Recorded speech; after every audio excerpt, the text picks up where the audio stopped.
Matahari tenggelam perlahan di balik pepohonan lebat hutan Kalimantan. Sinarnya yang oranye menyusup di antara dedaunan, menciptakan bayangan-bayangan aneh yang semakin memanjang seiring waktu. Di tengah hutan itu, sebuah ekspedisi arkeologi sedang berlangsung. Dr. Andi Prasetyo, seorang arkeolog ternama, memimpin timnya untuk menggali sebuah situs yang dipercaya sebagai kuburan suku Dayak kuno. Desas-desus tentang kuburan ini telah lama beredar di kalangan penduduk setempat, namun tak seorang pun berani menyentuhnya. Mereka percaya siapapun yang berani mengusik tanah keramat itu akan membawa kutukan yang mengerikan. Namun, Dr. Andi tidak percaya pada tahayul. Baginya, situs ini adalah kunci untuk mengungkap sejarah suku Dayak yang belum pernah terungkap sebelumnya. Artefak yang terkubur di bawah tanah ini mungkin bisa menjadi penemuan terbesar dalam karirnya. Bersama timnya yang terdiri dari 5 orang, mereka bekerja tanpa henti selama 2 minggu. Pada malam itu, mereka menggali lebih dalam dan akhirnya menemukan peti batu besar yang tertutup rapat dengan ukiran-ukiran kuno di sekelilingnya. "Ini dia," seru Dr. Andi dengan penuh semangat. "Peti ini mungkin mengandung artefak atau bahkan mumi dari pemimpin suku Dayak yang sangat penting." Namun, sebelum dia sempat membuka peti itu, Pak Joko, salah satu asisten lokal yang tinggal di desa terdekat, menghentikannya. "Pak, sebaiknya kita tidak melanjutkan ini. Penduduk desa sudah memperingatkan, situs ini keramat. Kami tidak boleh membukanya." Dr. Andi tersenyum, lalu menepuk bahu Pak Joko. "Joko, kita di sini untuk mencari ilmu, bukan untuk takut pada cerita-cerita lama. Ini semua bagian dari penelitian.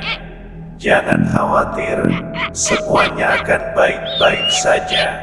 Namun, ekspresi Pak Joko tak berubah. "Dulu pernah ada peneliti lain yang datang ke sini, Pak. Mereka juga tidak mendengarkan peringatan dari penduduk desa. Dan sejak saat itu, mereka semua hilang. Tidak ada yang tahu apa yang terjadi pada mereka." Dr. Andi menatapnya dengan serius. "Joko, aku paham kekhawatiranmu, tapi kita sudah terlalu jauh untuk mundur sekarang." Akhirnya, setelah perdebatan singkat, Dr.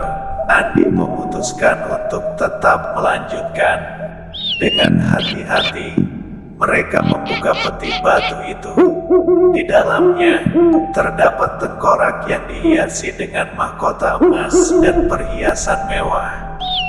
Di sekeliling tengkorak itu, ada benda-benda ritual seperti tombak, patung-patung kecil, dan potongan-potongan kain yang sudah lapuk. Namun, perhatian Dr. Andi tertuju pada sebuah kalung besar berwarna hitam yang menggantung di leher tengkorak tersebut.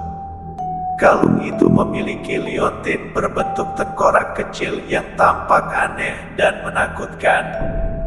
"Aku yakin ini adalah milik kepala suku yang sangat berkuasa," ujar Dr. Andi sambil mengambil kalung itu. Ketika ia mengangkat kalung itu, udara di sekitarnya tiba-tiba terasa lebih berat. Angin yang tadinya tenang kini berhembus lebih kencang, membuat daun-daun berdesir keras di sekitar mereka. "Ayo, kita bawa ini ke kamp," kata Dr. Andi, meski perasaan tidak nyaman mulai merayap di benaknya. Mereka kembali ke kamp dengan membawa kalung dan artefak-artefak lainnya. Malam itu, suasana di hutan menjadi aneh. Langit yang biasanya cerah kini diselimuti awan tebal, dan suara-suara hutan yang akrab seperti gemerisik dedaunan dan suara binatang tiba-tiba menghilang. Semua terasa hening, terlalu hening, seperti ada sesuatu yang mengintai di kegelapan. Saat tengah malam, Pak Joko yang tidur di tenda terpisah tiba-tiba mendengar suara bisikan. Suara itu terdengar pelan, namun semakin lama semakin jelas, seolah berasal dari dalam kepalanya sendiri. Kembalikan apa yang kau ambil. Suara itu terdengar serak dan penuh amarah. Pak Joko terbangun dengan tubuh penuh keringat dingin. Ia mengintip keluar tenda, namun tidak melihat apa-apa. Hanya kegelapan pekat yang menyelimuti. Dengan jantung berdegup kencang, ia memutuskan untuk membangunkan Dokter Andi dan menceritakan hal yang ia alami. Namun, sebelum ia sempat bangkit, suara itu kembali terdengar, kali ini lebih keras. Kembalikan. Suara itu diikuti oleh teriakan nyaring yang membuat seluruh tenda bergetar. Pak Joko tersentak dan jatuh terjengkang ke belakang. Dari dalam tenda, bayangan tinggi besar muncul, berjalan lambat namun pasti ke arahnya. Pagi harinya, ketika yang lain bangun, mereka menemukan tenda Pak Joko dalam keadaan berantakan. Namun ia tidak ada di sana. Hanya ada jejak-jejak kaki yang tampak menuju ke dalam hutan, seolah-olah Pak Joko berjalan tanpa sadar. Dokter Andi dan timnya segera melakukan pencarian.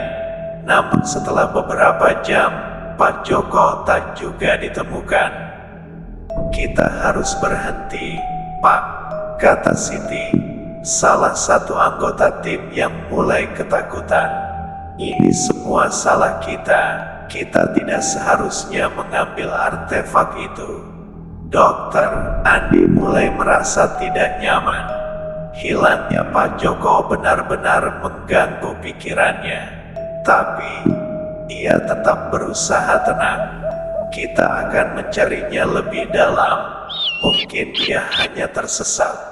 Kita tidak boleh panik. Namun, pencarian mereka berakhir dengan kekecewaan.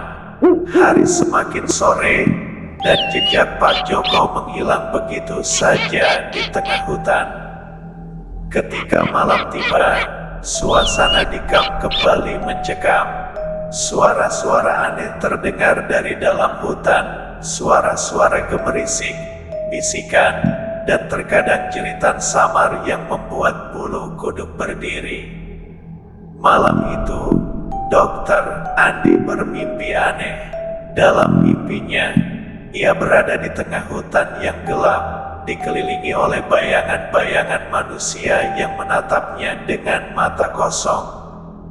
Mereka tidak berbicara, hanya berdiri mematung dengan wajah tanpa ekspresi.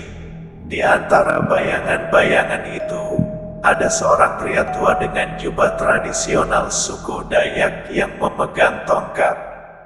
Pria itu mendekat ke arah Dokter Andi dan berbicara dengan suara yang terdengar seperti ribuan suara sekaligus.